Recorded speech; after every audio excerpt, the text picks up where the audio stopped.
Здравейте, аз съм Катрин, а това е 6-тият епизод на Ела си на село.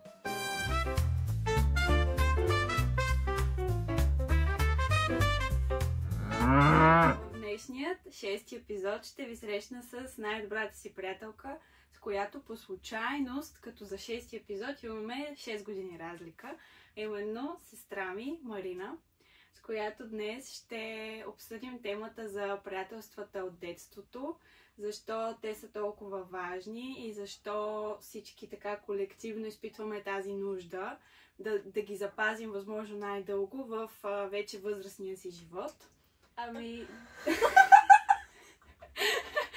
Добре, много добър старт. Да започнем с общи приказки, за да можем да навлезем полека в темите, без да изпитваш притеснения. Все пак сме двете, те още не съществуват, не ни гледат, нямам ги. Та, как да почнем? С детството ни? Аз откакто се научих как да ходя и как да опознавам света около себе си и да различавам мама, тати и кака. Да. Излизах с нея, тя ме водеше навън. Имаш богата култура по излизането. Почти винаги бях навън с нея.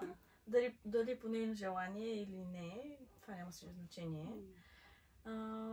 И много пъти се е случвало да не ме иска много, но...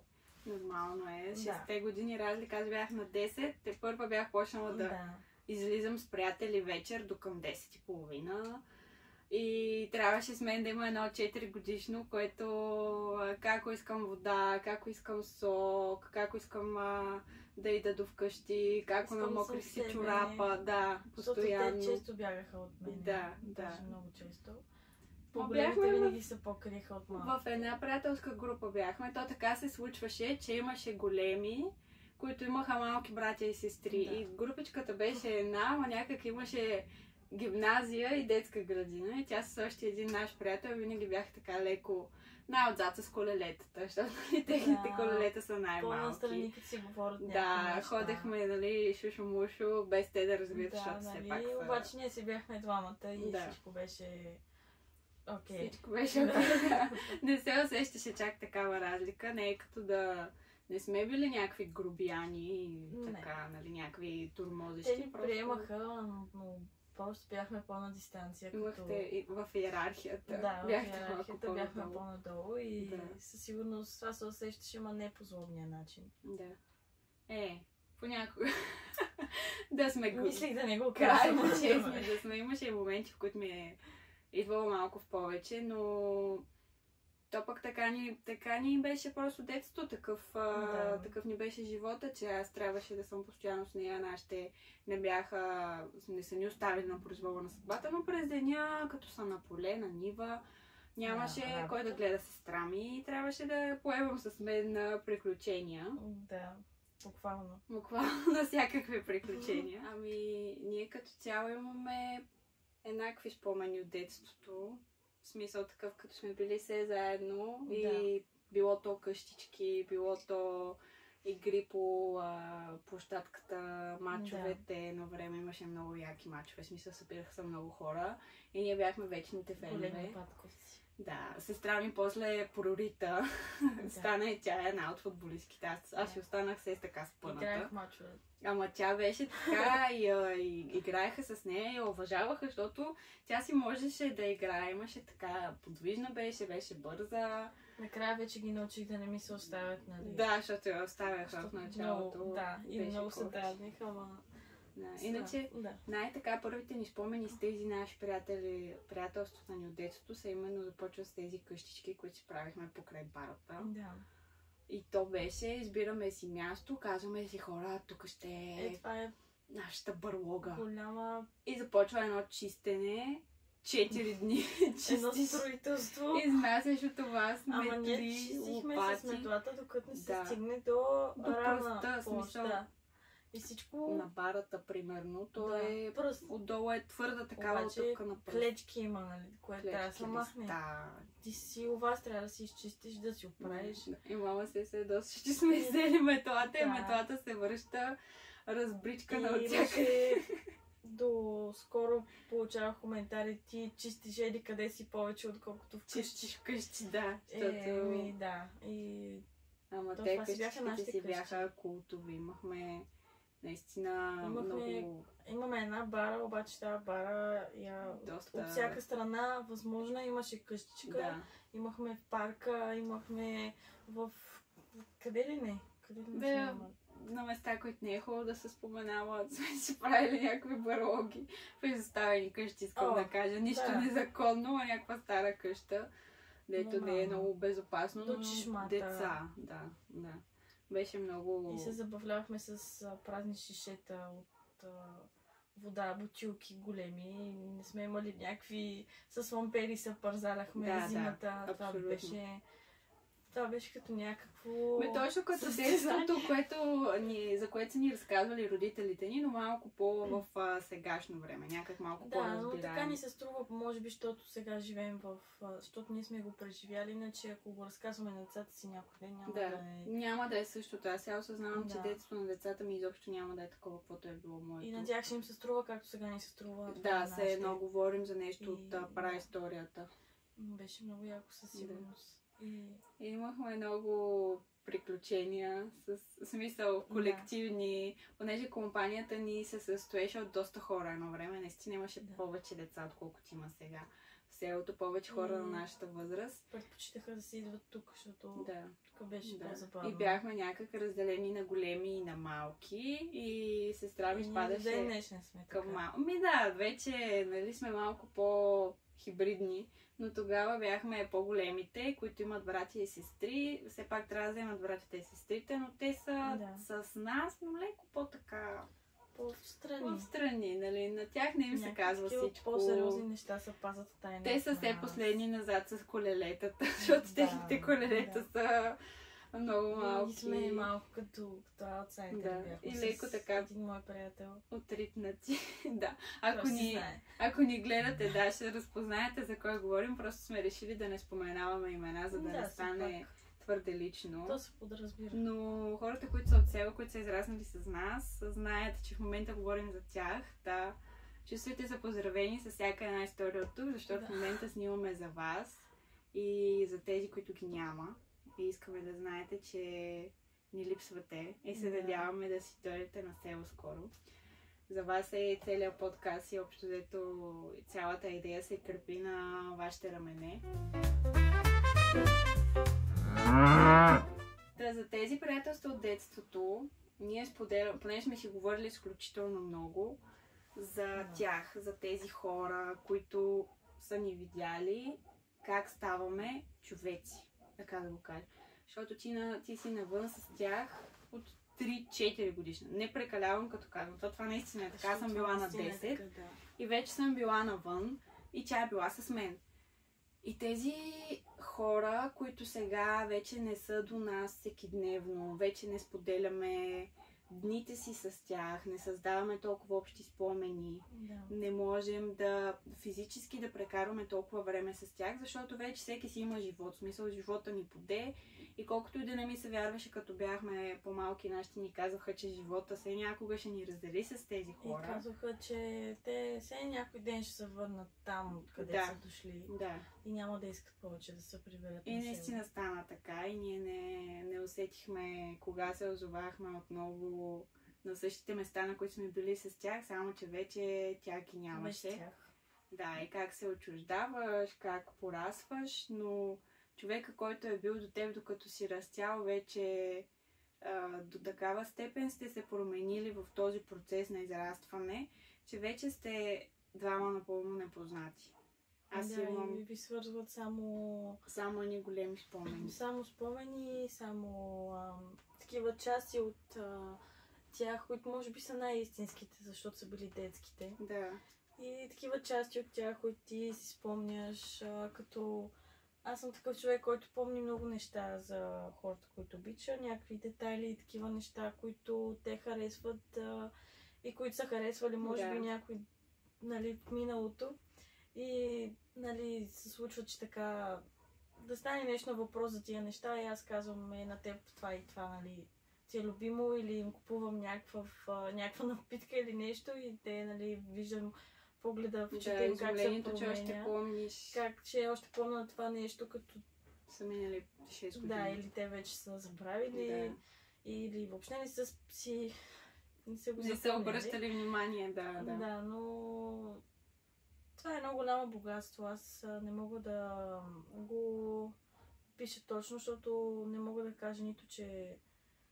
Не мога да кажа, че съжалявам даже за тия хора, с които сме се отчуждили, защото те са една голяма част от мене, те винаги ще имат част винаги ще ги за тях в моето сърцето си, да.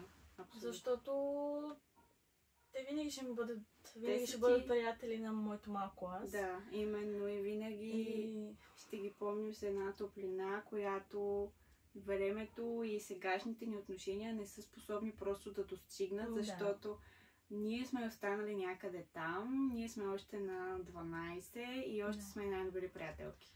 Аз с каквито и хора да се срещна и колкото и надалече да се мине някой ден, където, нали, ме отведе живота, никога няма да може да се сравни нещо с тия хора и с тази връзка.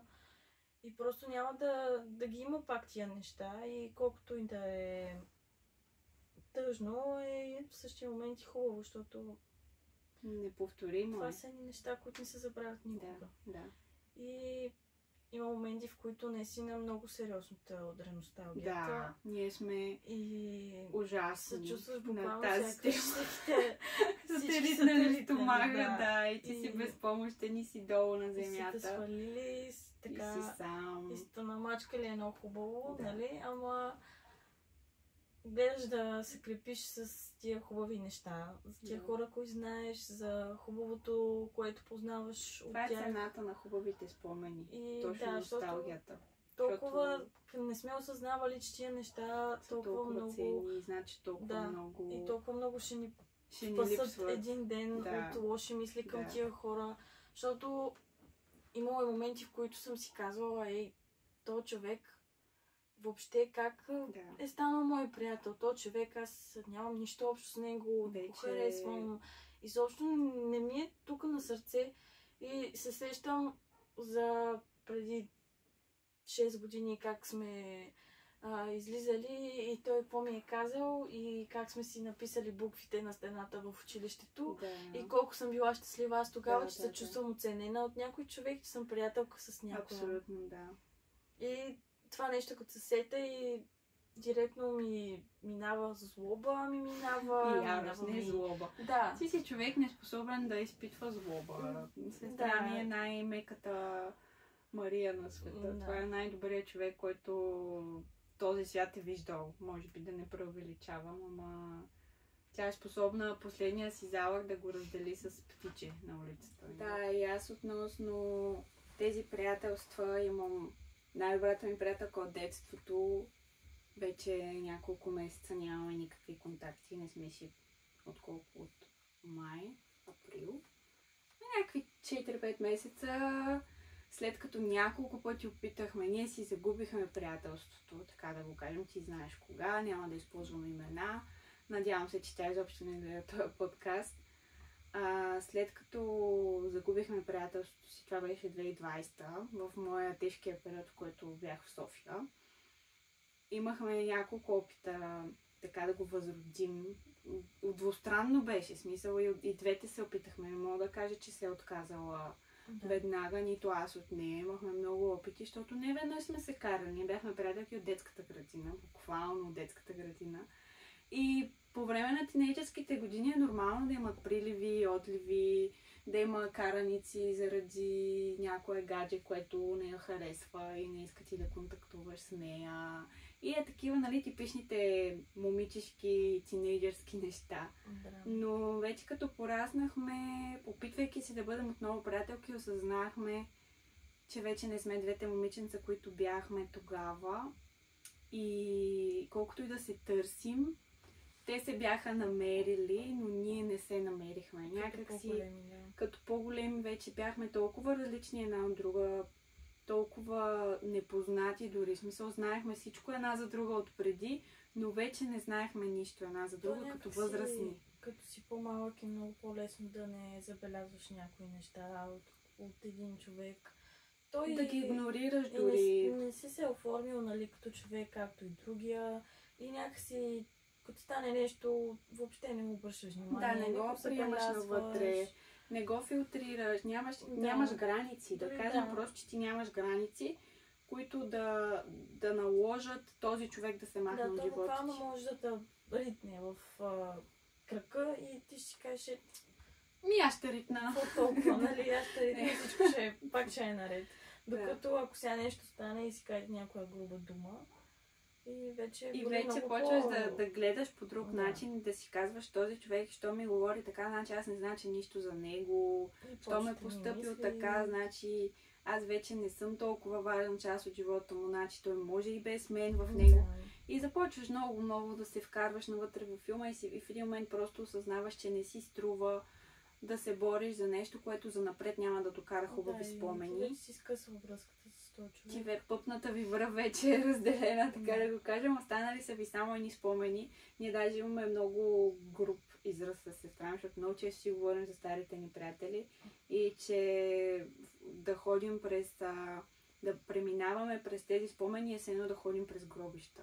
Защото буквално... Да, и без, нали, буквално да се приема, си казваме, че тия хора, нали, вече нашите си хора са умрели. Са мъртви, вече ги няма сред нас и... Колкото и да е грубо, е невъзвръщаемо. Реално е така, защото те сега са едни хора, а ние... Виж, то не е грубо, то е строго лично е, защото... Просто, и като стане нещо на въпрос за някой човек, който е бил в детството ни, в тинейджърските години, в моето детство, като аз го познавам нали, тя, като един много по-различен човек. И сега, като се видим, обменим три изречения и просто усещаш гринджа. Просто се прибираме вкъщи и си казваме, нашия еди кой си вече го няма. Умряла и той е там при останалите. Защото то наистина е така. Призраци на нашето минало, защото колкото и да си обичам спомените и да си обичам приятелите от село, защото всичко това се е развивало в село. Както съм казала, неведнъж ние си нямаме град, не сме пътували, не сме сменяли къщи, не сме сменяли села. Много градове са идвали в село, но ние не сме ходили никъде и винаги сме били тези, които остават и тези, които са тук. И точно като тези, които остават и тези, които винаги са тук, ние затова усещаме нещата толкова лично. Много пъти в живота ми се случва да ми каже, дайте бе, що го приемаш така, дай малко по-отгоре, не е лично, не го приемай навътре. Не. Всичко е лично. Всичко е навътре. Аз съм интензивен човек, сестра ми също. Много сме различни, но смятам, че сме еднакво емоционални. Просто имаме различен подход към тази емоционалност. Моята е по-експресивна, а тя е по-емоционално пасивна, така да кажем, вътрешна. Няма да ти ги каже нещата днеска, но ще остави те да ефектират дълбоко и за дълго време. Аз не съм така, аз идвам и ти казвам, не ми харесва това, което направи. Дори да се разревеш, аз ще дойда и ще бъда директно. И след това на нея става гадно. Това най-леско право, става го малко да гние в мене и след това го изкарваме евентуално. Но аз този процес на оттайка го нямам и затова сме имали много скандали скараници с нея, защото се сблъскват два характера, които са съвместими. Това личното... строго лично. Просто няма как, защото аз много пъти съм се карала с моите приятели. Тези, които, лично тези, защото има такива, които са си тук постоянно с нас. Въпреки, че са трима, вече са по-малко. Ама нали си има, които са си остават тук при нас и с които си излизаме зимата, когато не е лято и всички са си на село, нали, когато е най-яко. И съм се карала с тези другите пришелци, така да ги нарека. Вече пришелци. И нали, когато, защото има една вечер, примерно от лятото, край, нали. И всички си тръгват, всички решават на една вечер да си тръгнат.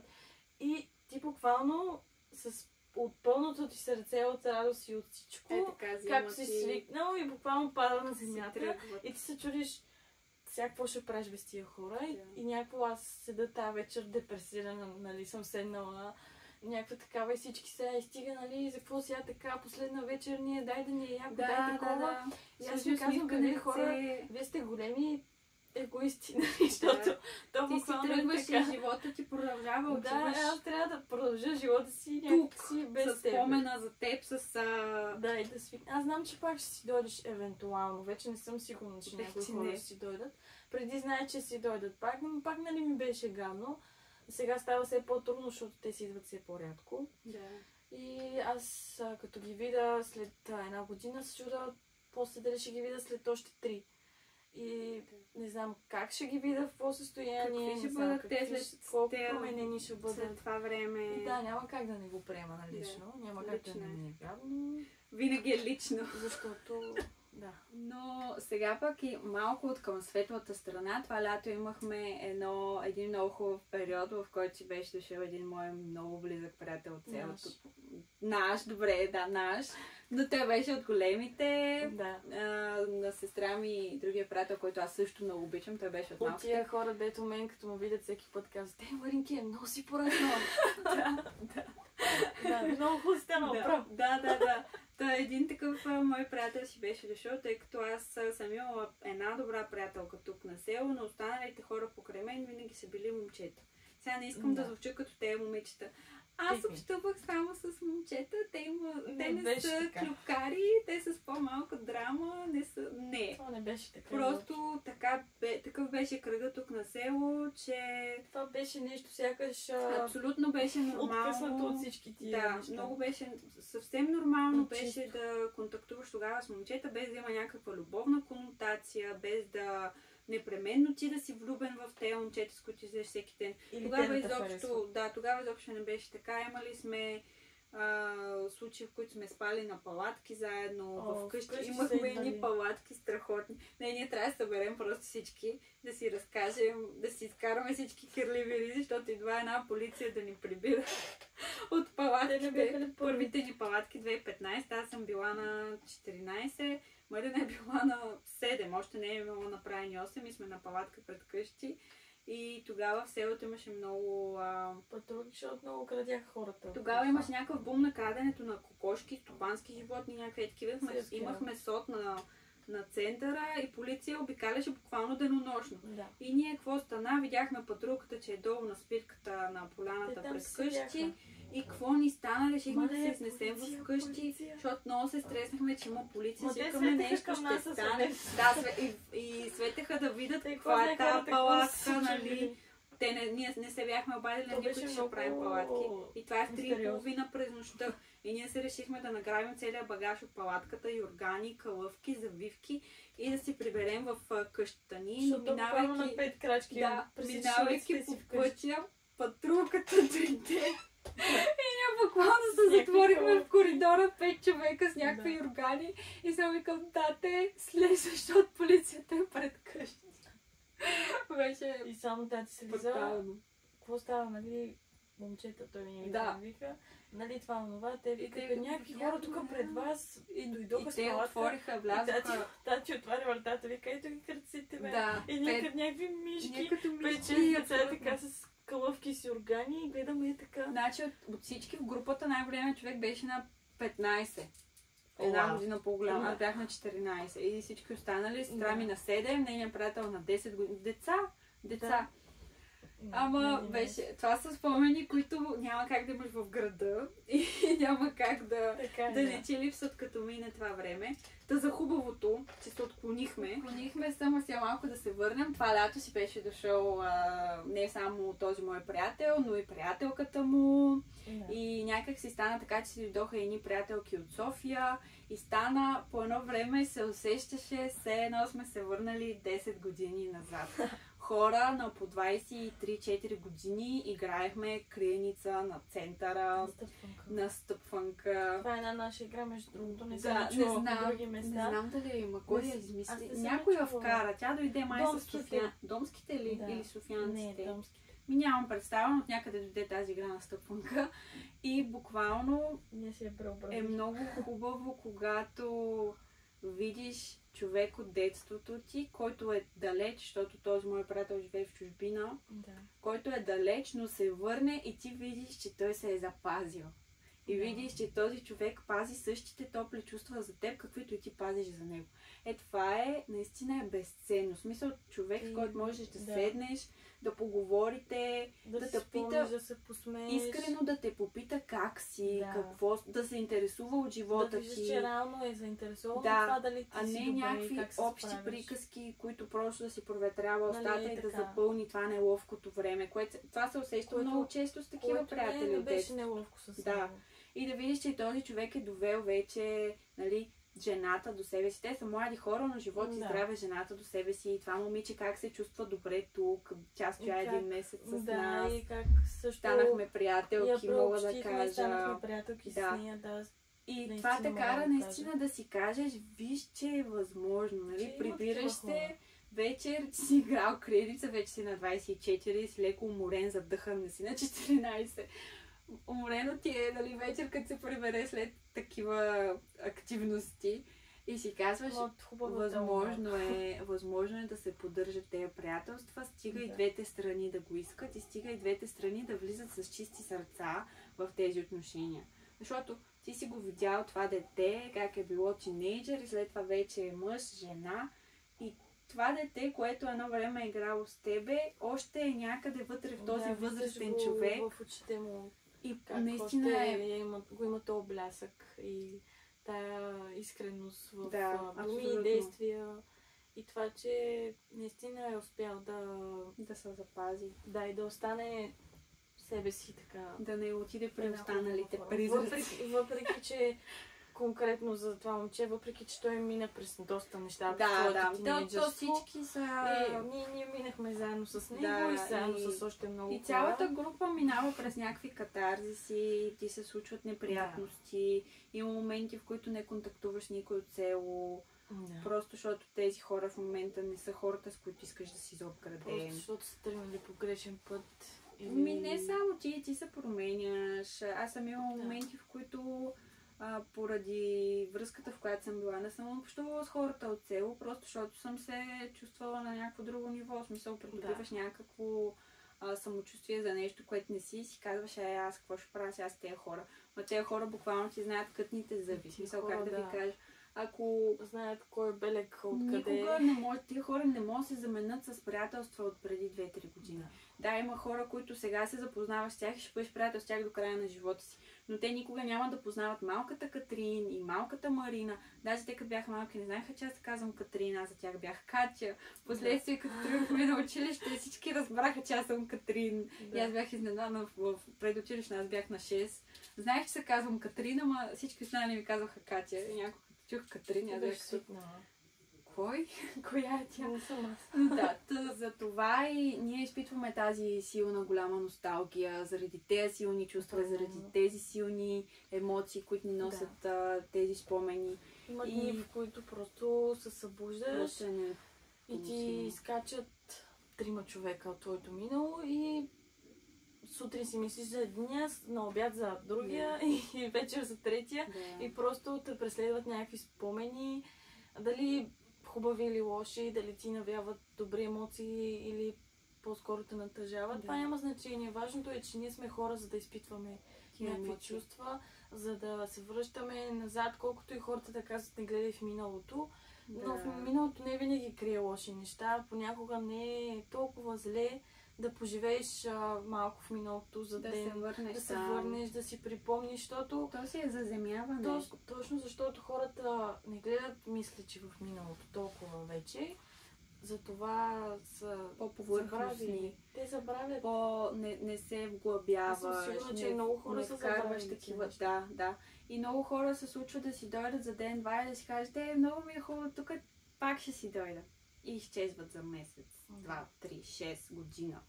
Нали, днеска няма да се видим, ама утре ще излезе. Да, и сякаш тези хора идват, зареждат се набързо тук с енергията, която носи извора, защото това е техния избор. Винаги ги посрещаме много топло. И мога да кажа, че сега може би наскоро вече аз поне гледам да се уча да съм малко по... нали, да не съм ятам веднага върху тях и да им дам любовта си само и само за да не си тръгнат. На 6. Все едно, нали, Моля те, Аз остани с много те мене. обичам, не те да си Да. тръгваш. И не е директно казано, ама, нали, така, с действия и Така се други усеща, думи. да. Гледам да не се вкопчвам така в хората, но въпреки това винаги сме били много топли към тях. Не само ние те двете, го и тия хора, които знаят, тук не да. са Не с като нас. цяло ние говорим колективно за Да. Не цялата говорим си само наша за да се приятелска изтъкваме, групичка, Защото да. това наистина е така и хора, които са идвали от други градове и села, са казвали, че при нас се усеща много Една приятни приемливост и на една всеки. хубава енергия, че Да. приемаме куцо и сакато, както се казва. Такъв е Защото израза. буквално ние сме приемали всякакви хора и нали ти можеш да си много груб, можеш постоянно да псуваш, ама нали си дошъл в нашата компания и ние те приемаме както си. Добре. В смисъл някакъв такъв пример искам да Да, дам. не, искам да кажа, че може ти някъде да си странен и да не те приемат по Да, този начин, да. но идвайки при нас, никой никога няма да... Сега случва се да се базикаме и да се... Да. Имаме моменти на подигравки, бих казала, Буквално. понякога, но това си е чисто приятелско. И не го знаем, да. Но не сме хора, които съдят. Просто... Със сигурност. Просто това е думата. Не се съдим помежду си. Един път влязъл ли си в този кръг, ти дори излизайки от него, някак си не биваш съден, било то по ориентация, било то по хората, които харесваш, било то по това с какво се занимаваш. Ти просто си малко като в мафията. Може да си убиец, нали, не познавам убиец, слава богу, но оставаш част от това семейство, което си изградил Да, с защото нас. ти вече си Ти вече част си приет. от нас, да. Да. И Това е много лошо, защото много хора се възползват, но... И до ден днешен си говорим за всеки, който е бил по едно или друго време в нашата Да, компания. по едно лято, по Да, две. или се е появявал буквално за 1-2 дни, ама нали е оставил нещо при нас и се е Да. тръгнал и ние го споменаваме до ден днешен, примерно, Да. и той няма ли да си дойдат. Да, и Или- една вечер зимата, дето седнахме с едно от малкото приятелчета, които имаме тук местни на село и почнахме да говорим, този го няма, този. Колко хора изкарахме? Сигурно 20 човека. 20 и няколко, да не кажа 25-30. Изключително много хора, които просто, ами този, онзи, брат му, сестра му, братовчетка му. И то става, ти осъзнаваш, че Един тук голям реално кръг. има много хора, имало е много хора, но в момента не им знаеш, Просто са ни забравили. изгубил си им следите и Буквално. те са позабравили. Но то дори има хора, които са тук и с тях сме се забравили. И се виждаме и не се помним вече по И същия просто начин. не е същото. Да, това беше всичко от нас за днес. Надяваме се темата да ви е била интересна. Знаем, че всеки има приятел от детството, който е загубил и който е запазил. Да, споделете с нас какво мислите по въпроса. Споделете ли някоя лична история или било, или просто кажете да, така е, не е така. Да. Искам да знам и други гледни точки, защото знам, че не съществува само нашата гледна Така е. точка. И ние просто споделяме, не налагаме. Да, някой. говорим от личен опит, опитът ни споделен личен опит и благодарим, че бяхте с нас и преди всичко не забравяйте, елате си На на село. село.